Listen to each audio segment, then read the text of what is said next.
దానికన్నా ముందు ఇంత క్రూరంగా ఉంటుందా ఈ కాంగ్రెస్ రాజ్యం అనేది? మరి ఇందిరమ్మ పాలన అంటున్నారు, ప్రజాపాలన అంటున్నారు, ఇంత ప్రతీకార పాలన జరుగుతున్న దానికి ఈ పెద్ది సుదర్శన్ రెడ్డి గారి ఉదంతమే స్పష్టమైన ఉదాహరణ.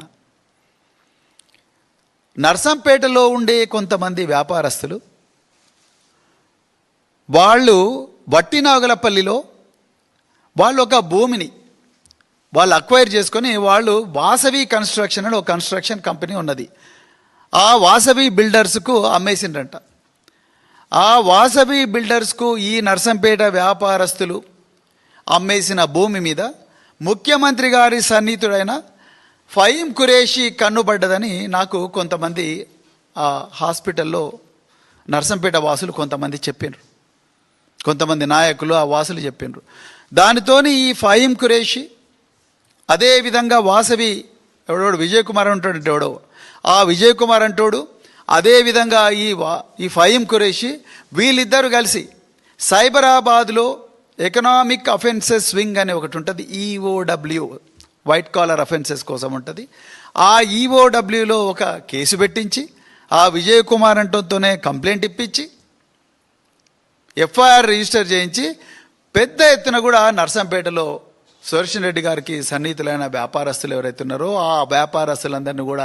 రోజు పోలీస్ స్టేషన్ పిలిపించి వాళ్ళని టార్చర్ చేసి చివరికి ఆయన పిఆర్ఓని కూడా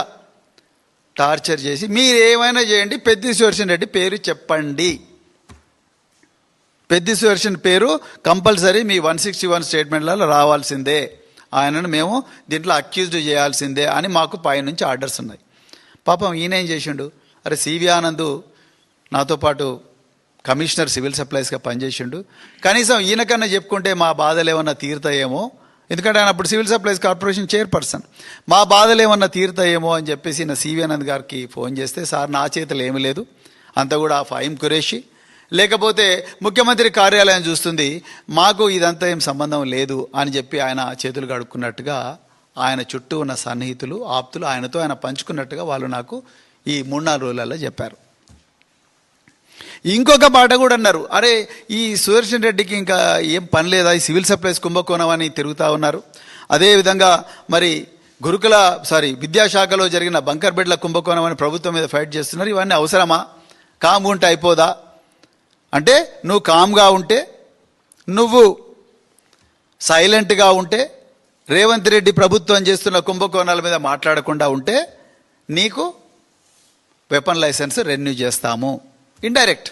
అదేవిధంగా ఈఓడబ్ల్యూలో పెట్టిన ఈ అక్రమ కేసు ఆ ఫహీం ఖురేషీ అంటోడు, అదేవిధంగా విజయ్ కుమార్ అనే వాసవి కన్స్ట్రక్షన్ వాడు ఉన్నాడో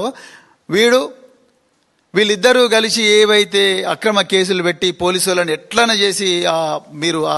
నర్సంపేట వ్యాపారస్తులందరినీ తీసుకొచ్చి టార్చర్ పెట్టైనా పెద్ది సుదర్శన్ రెడ్డి పేరు చెప్పాలే అని చెప్పి టార్చర్ చేస్తున్నారు. ఈ టార్చర్ అంతా ఆగిపోతుంది కదా, ఈఓడబ్ల్యూ కేసును మళ్ళీ మూలకు పడేస్తాం, అయిపోతుంది. ఎందుకు నువ్వు ఇంత లొల్లి పెడుతున్నావు, ప్రభుత్వంలో అవినీతి జరుగుతున్నదని అని చెప్పి వెనక నుంచి మళ్ళీ దొడ్డిదారిన రాయబారాలు ఇవన్నీ కూడా జరుగుతూ ఉన్నాయి.